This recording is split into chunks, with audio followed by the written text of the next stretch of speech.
Saudara Kepala Otorita IKN Bambang Susantono dan wakilnya Doni Rahayu mengundurkan diri dari jabatan.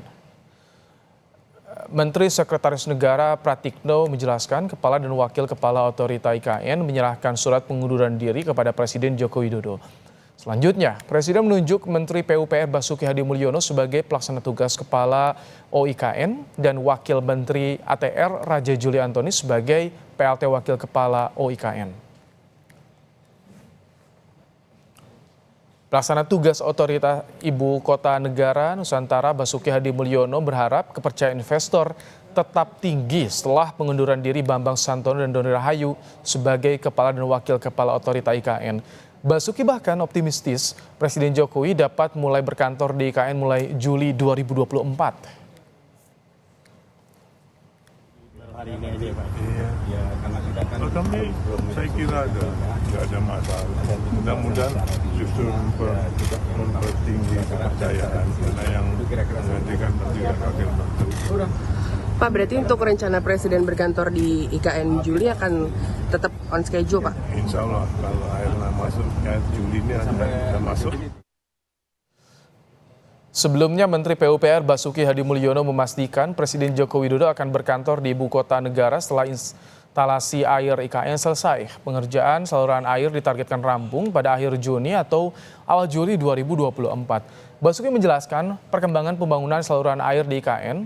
Pompa air tiba di Balikpapan pada 7 Juni 2024 dan pemasangan pompa air akan memakan waktu hingga akhir Juni 2024. Usai pengerjaan saluran air, Basuki bilang Presiden Jokowi sudah bisa berkantor di IKN. Sebelumnya, pemerintah merencanakan upacara hari ulang tahun ke-79 Republik Indonesia.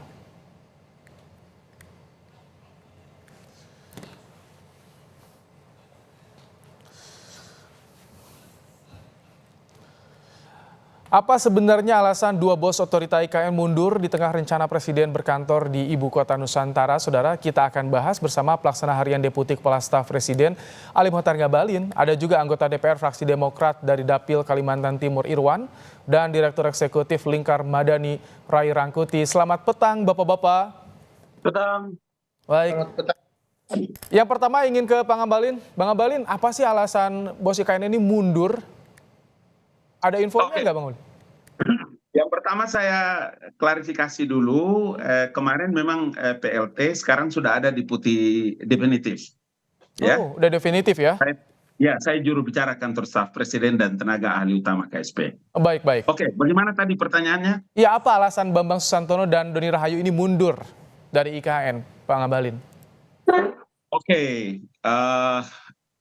apapun alasan atau bentuk pertanyaannya, pertama kita harus berikan apresiasi kepada kedua beliau yang luar biasa, ya, punya dedikasi kerja yang tinggi dan hari ini IKN telah mencapai 80 sampai memasuki 90%. Itu kerja nyata.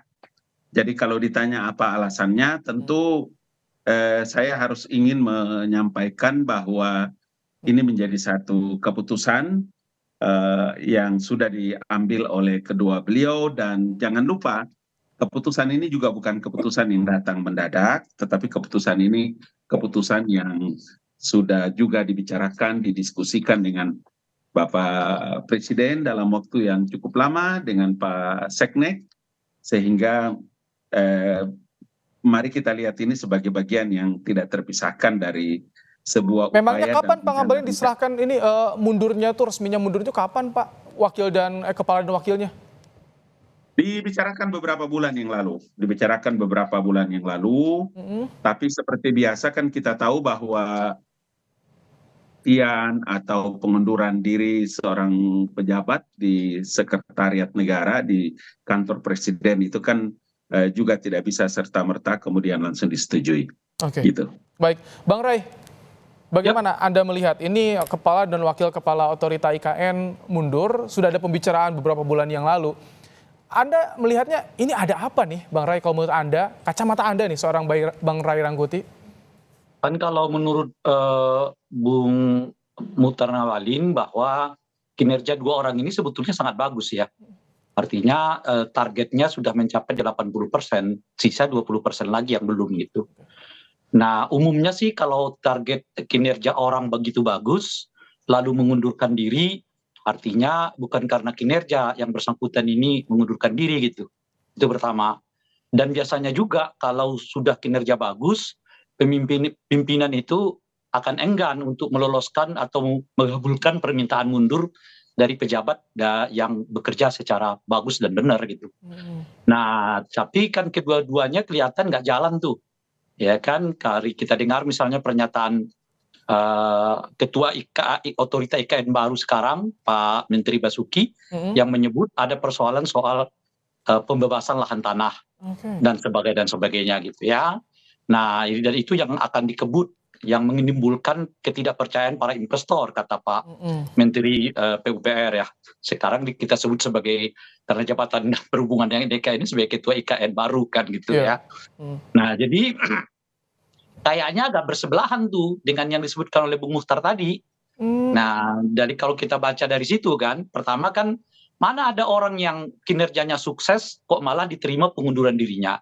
Kecuali oleh hal-hal yang memungkinkan memang pengunduran itu lazim untuk diterima.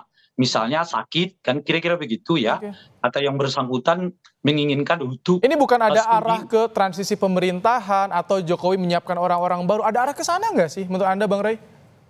Ya, yang menarik itu adalah mencuatnya Ketua Otorita IKN yang lama mengundurkan diri itu setelah saudara Ridwan Kamil dipilih oleh Presiden sebagai ketua kurator IKN. Kurator, iya. Ya, saya melihatnya ada semacam kerja yang tumbang tindih menurut saya itu. Jadi kurator ini kan sebetulnya adalah orang yang memberi semacam perizinan lah ya untuk melanjutkan satu program, satu visi atau satu apapun namanya terkait dengan pembangunan di IKN. Nah, mungkin ada semacam ketersinggungan ya menurut bahasa saya itu dari dua pejabat yang lama yang merasa kemudian tingkat sukses mereka seperti yang diklaim oleh Pak Muhtar Ngabalin, kok seperti tidak diapresiasi gitu loh. Kalau kinerjanya bagus sampai tingkat kesuksesannya sampai 80%, ya untuk apa lagi kurator-kurator itu gitu loh kira-kira. Dan kurator ini kan seperti orang yang ingin mengevaluasi apakah satu proyek pembangunan ini tepat atau tidak gitu. Nah, itu diperkuat lagi oleh pernyataan saudara Ridwan Kamil yang mengatakan bahwa salah satu sebab mengapa beliau dipilih oleh Presiden sebagai ketua kurator karena tidak ingin pembangunan di IKN itu dibuat dengan ecek-ecek gitu loh kira-kira. Saya sebelum ke Bang Irwan ya. Artinya mungkin ada soal yang saya sebut tadi ya, soal semacam ketersinggungan karena ada semacam kerja-kerja yang dianggap tidak profesional, yang dianggap ecek-ecek atau yang dianggap pada tingkat tertentu tidak dipercaya oleh Presiden itu. Sebelum ke Bang Irwan, saya sedikit ke Bang Ngabalin tadi kayaknya ingin menanggapi juga soal ketika ada tumpang tindih disebutkan nama Ridwan Kamil. Bagaimana Bang Ngabalin? Tidak ada program strategis nasional yang dilaksanakan oleh pemerintah.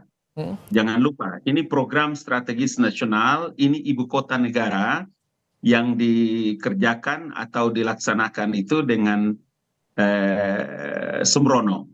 Ya, itu ingat itu kalimatnya. Dua perkara penting yang harus difokuskan itu adalah terkait dengan masalah kepemilikan tanah. Tadi disinggung oleh Rai ya, soal kepemilikan tanah. Apakah tanah itu disewa, apakah tanah itu dibeli, dijual, atau ada kerjasama pemerintah dengan badan usaha. Harus ditahu benar bahwa begini, karena kami itu di kantor staf presiden itu hampir setiap bulan, dalam satu bulan pasti mondar-mandir. Kami buat KSP mendengar di sana atas perintah Jenderal Muldoko, kami datang Monarabade dan melihat status tanah, kemudian melihat investasi dan lain-lain sebagainya. Jadi kalau hubungan antara kepala otorita IKN dan wakil kepala otorita IKN dengan Bung Ridwan Kamil yang ditunjuk oleh Presiden, ini tidak ada sama sekali. Tidak ada hubungannya. Karena itulah maka kenapa saya tadi memulai dengan membicarakan ini bahwa komitmen Mas Bambang dan Mas Dhani dalam percepatan. Karena begini, posisi Pak Basuki dengan wakil Pak Raja Juli Antonio ini adalah untuk mempercepat pembangunannya. sementara posisi Pak Bambang dan Mas Dhani, mantan wakil kepala otorita itu adalah orang-orang yang punya komitmen untuk ikut serta dalam mempercepat pembangunan IKN ini. Jadi dalam posisi ini bukan menjadi perkara yang harus diperdebatkan, tapi kalau Bung Rai karena kan beliau sahabat kawan saya. Saya kasih kesempatan Bang Irwan ya, Bang Abalin. Saya kasih kesempatan Bang Irwan. Bang Irwan, bagaimana tadi soal pembebasan lahan ini diduga ada masalah. Sebenarnya bagaimana sih dari Demokrat melihatnya soal pembebasan lahan ini, karena berkaitan juga dengan Mas Menteri nih, AHY soal pembebasan lahan di IKN ini. Ya, pertama-tama saya sebagai masyarakat Kaltim tentu menyampaikan terima kasih ya kepada Kepala Otorita IKN beserta Wakil Otorita IKN yang mana saat ini telah mengundurkan diri.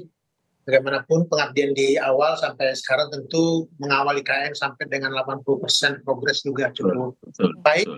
Tapi sebenarnya kalau saya melihatnya bahwa ini tindakan yang tepat gitu kalau bicaranya percepatan, karena hampir sebagian besar pembangunan infrastruktur dasar IKN itu memang selama ini kami di Komisi 5 itu sebagian besar dilaksanakan oleh Kementerian PUPR. Jadi kemudian kalau langsung ditangani oleh Menteri PUPR untuk pembangunan infrastruktur dasar IKN ini udah tepat dan itu pasti akan tuntas. Kemudian terkait pembebasan lahan, justru dengan wakil ATR BPN yang kemudian menjadi wakil otorita IKN itu juga bukti keseriusan Pak Presiden untuk kemudian menuntaskan masalah ini. Jadi kalau menurut saya sih pergantian kepala otorita ini hal yang biasa. Kalau mundur ya ada penggantinya. Jadi yang sebelumnya terkesan mandek seperti itu Bang Irwan? Tidak ada mandek karena buktinya kan justru sangat cepat ya. Karena ini walaupun wacananya di 2019, saya pikir efektivitas anggaran maupun fisiknya itu di 2022, 2023 sampai dengan 2024 ini sudah 80%. Saya pikir itu kita harus apresiasi ya pemerintah di sini. Tetapi kalau bicara mengenai permasalahan yang dihadapi, saya pikir kepala otorita IKN yang kemudian mundur tetapi mendapat tugas baru untuk percepatan kerjasama investasi dari asing internasional itu juga saya pikir ini sangat-sangat biasa dan justru ini melihatkan keseriusan pemerintah, keseriusan Pak Jokowi. Anda lihat ini bisa sesuai target Bang Irwan pembangunan IKN ini? Bisa lebih cepat dari target ya kalau bicara misalnya untuk penggunaan upacara kemerdekaan ya 17 Agustus 2004, saya pikir tuntas. Besok akan diresmikan bendungan Spacus Mall oleh PUPR. Tapi ini investor asing kan belum pada masuk nih, nanti pendanaannya bagaimana? Investasi kan 47,5 T ini per Januari 2024 nih. Benar. Masih kurang dari separuhnya nih. Justru kemudian kalau wakil otorita IKN-nya dari Kementerian ATR BPN, saya pikir justru masalah kepastian atas tanah ya di IKN ini justru bisa lebih fokus lagi. Dan itu memang yang diharapkan oleh pemerintah saat ini. Jadi kalau saya melihatnya bahwa kejadian ini adalah kejadian biasa, tetapi hikmahnya saya pikir akan ada percepatan terkait pembangunan IKN dalam beberapa bulan ke depan. Baik. Bang Abalin, saat ini data yang investasi yang sudah masuk berapa sih nilainya? Kami data terakhir yang dapat diperoleh 47,5 triliun itu per Januari ini. Kalau yang Anda peroleh sampai bulan ini bagaimana? Apakah bisa sesuai target, Bang Abalin? Ya, karena bentuk daripada upaya pencapaian target itulah maka tadi Bung Irwan menyebutkan besok itu Bapak Presiden bahkan akan melakukan groundbreaking-nya untuk yang ke-6 kalinya. Karena apa? Ini memang sebagai bukti yang ditujukan tentang bagaimana persiapan keberhasilan yang akan dilakukan pembangunan IKN. Kalau Anda tanyakan tentang berapa jumlah dan target, mungkin kalau pertengahan bulan Juli atau sampai dengan Agustus ini, tadi yang tadi disebutkan juga, saya tadinya juga sudah menjelaskan itu terkait dengan lahan dan bagaimana investasi. Tugas khusus juga yang tadi disebutkan oleh Bung Irwan itu. Jadi saya ingin mengatakan bahwa ini adalah salah satu langkah dan upaya yang dilakukan oleh Presiden dan besok ini menjadi tahapan yang keenam dari groundbreaking-nya yang dilakukan oleh Bapak Presiden. HUT RI jadi di IKN bisa terlaksana, Bang Abalin? Kalau Bung juga berkenan untuk bisa hadir Kompas dan beberapa wartawan yang lain, boleh juga itu bisa lihat. Saya juga meyakinkan teman dan publik bahwa insya Allah 17 Agustus 2024 ini akan dilaksanakan upacara di IKN. Oke, tentu itu menanti ya, menarik untuk ditunggu karena bagaimana pelaksanaan HUT RI di IKN. Bung Ray, bagaimana Ya. Anda tadi menyinggung nama? Apakah betul memang ini ada arah juga ke soal transisi pemerintahan atau ada nama nih yang disiapkan untuk bisa mensukseskan IKN sesuai target menurut Anda? Atau tepat saat ini dipegang oleh PUPR, Bung Ray? Ya, pertama saya mau koreksi dulu Bung Mukhtar ya. Di KSP itu nggak ada jenderal ya. Yang ada itu semua adalah sipil. Gitu. Jadi jangan lagi menyebut Jenderal Muldoko itu pangkat di ketentaraan. Yang begitu, Itu penting diingatkan dulu ya. Oke. Penghormatan. Nah, yang kedua adalah Baik, kita Saya langsung ke mengerti substansinya logika. ya. Baik, Iya. baik. Silakan, Bung saya Ray. tidak mengerti logika yang dibangun oleh baik Pak Irwan maupun Bung Mukhtar ya. Saya mengatakan begini, kalau orang yang sukses melaksanakan pekerjaan, nggak mungkin pengunduran dirinya itu diterima oleh pimpinannya. Itu maksud saya gitu. Oke. Dan kalau ada orang yang sukses melaksanakan pekerjaan, apa alasan dia mundur? Itu kira-kira itu. Jadi Anda ingin Nah, ini sampaikan ada masalah di IKN ini, Bung Ray? Ya, saya nggak tahu. Kalau Anda sukses melaksanakan satu pekerjaan, lalu Anda mundur, kira-kira pimpinan Anda mau terima apa enggak? Nah, Untuk satu tugas yang, untuk satu alasan yang kita nggak tahu, gitu. Kecuali misalnya yang saya sebut, Tunggu dulu. Anda sakit keras, macam-macam dan seterusnya itu. nah itu Itu yang pertama. Oke. Nah, yang kedua, tadi disebutkan misalnya adalah soal perlunya percepatan. Artinya apa? Artinya sebaliknya, mafhum mukhalafahnya Bung Ali Mukhtar, yang lama itu dianggap nggak cepat kerjanya gitu loh. Oke. Sehingga Oke. Ini ada 20% sejarah agama yang diharapkan itu saya harus mungkin kasih tahu, nggak Ray. lagi Oke, tertangani yang Bang oleh- Ray kita tangkap ya. Sudah ada pertanyaan besar yang Dengar. dilontarkan oleh Bang Ray Dengar. tentu. Kita tangkap. Sedikit Tadi- Bang Abalin, silakan. Ini karena durasi terbatas juga nih. Rai tadi ada Tunggu, menggunakan sebentar. istilah sejarah Islam. Jadi Saya kasih tahu saya sama kan Rai belum begini. menyelesaikannya. Bung Ray sedikit saja ya, karena durasi Mukhtar kita Ngabalin. terbatas. Silakan, Bung Ray. Apa Ray, sedikit silakan. Iya. Rai Nah, juga yang tahu ketiga itu. adalah Rai juga tahu pertanyaan itu. Anda, Khalid bin apakah Walid tidak itu mudah dengan Tahan dulu pergantian sedikit Bang ketua Abalin. Nanti saya akan otorita- berikan kepada Anda. otorita IKN ini akan tercapai seperti yang diinginkan, saya kurang tahu. Karena kalau dilihat komposisi dari Oke. pengurus otoritas sekarang, semuanya udah bernuansa politik. Oke, Ya kami kan? tangkap. Ada Ketua- bernuansa politik tadi. Ketua Bung Ray, kurator, Oke, orang Golkar. cukup ya, Bung Ray. Sudah ada, Ketua sudah ditangkap. otorita, orang Bang Abalin, PSI, silakan. dan sebagainya. Oke. sebagainya gitu. Oke, Rai dengar. Silakan sedikit Rai Bang Abalin ya. akan ada istilah sejarah Islam. Jadi saya bilang sama Rai, Rai jangan lupa bahwa Umar bin Khattab itu memecat Khalid bin Walid di tengah-tengah keberhasilannya dalam usia yang muda. Cara Bisa. ini harus dipakai. Jadi untuk Saya IKN ini, ingin kasih tahu bahwa untuk IKN ini seperti peristiwa- apa Bang Abalin? Tunggu, peristiwa pemberhentian atau pengunduran diri Mas Bambang dan Doni tidak lebih dahsyat dari pemecatan Khalid bin Walid yang dilakukan oleh Umar bin Khattab. Oke. Kalau ini kita jadikan sebagai pelajaran. Oke. Artinya apa? Ya kan, Tadi Bung kalau Iwan bilang. ada orang dipecat, pengunduran diri itu dan- artinya Baik, saya sudah pemimpin memberikan menganggap kesempatan yang kepada Anda Bang bersangkutan Abalin, Bang sukses. Ray. Singkat ya, karena durasi juga terbatas. Terakhir, Bang Dia Irwan juga sedikit. tahu, Presiden juga Ya, saya tahu. ini- Mereka berdiskusi tentang perkara ini. Oke, Jadi Bang gini- Irwan sedikit bagaimana? Singkat ya Bang Ya. Irwan. Asumsi Bang Ray itu yang kemudian seolah-olah 80% tadi itu bicara kepala otorita itu sebenarnya keliru, karena bicara sekarang fungsi otorita itu sendiri belum sedominansi itu, karena pembangunan infrastruktur dasar itu semua dilaksanakan oleh Oke. DPR. Jadi kalau berhasil 80% itu memang pekerjaannya Pak Basuki. Justru kemudian penugasan baru terhadap Pak Bambang untuk mempercepat kerjasama investasi. Ini kata kuncinya, bagus ini. Nah, tetapi Bagus, Irwan. Oke. terkait Sedikit saja, Bang Irwan. Ini durasi terbatas, Bang Irwan. Jadi Benar. Intinya dua ketua Cukup. otorita yang kemarin dianggap oleh Bung Mukhtar. Oke, cukup maupun udah. Bung Irwan Saya sudah kasih kurang porsi ya, sukses Bang gitu Irwan, loh. Bang Abalin, Bang Ray. Intinya. Sudah cukup. Saya sudah kasih porsi masing-masing. Terima kasih. Nanti kita akan lanjutkan diskusi di lain kesempatan ya. Baik, Bang Abalin, terima kasih. Bang Irwan, terima kasih. Bung Ray Rangkuti, terima kasih telah melakukan waktu di Kompas Petang sore hari ini.